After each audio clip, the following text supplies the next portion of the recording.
குரு அவர்களுக்கு வணக்கம். இன்று கொடுக்கப்பட்ட மந்திரம் ரோஜா மெடிடேஷன் செய்தேன்.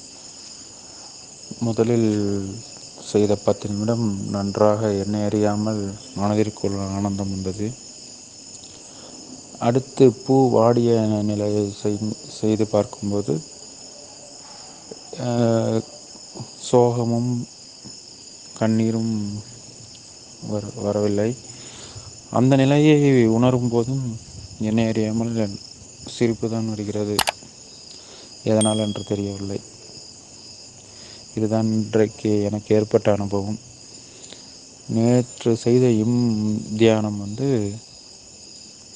மனது மிகவும் அமைதியான ஒரு நிலையில் நேர்த்திருந்திருக்கிறது. நன்றி குருவே. குருவே சரணம். என்ன புண்ணியம் செய்தேனோ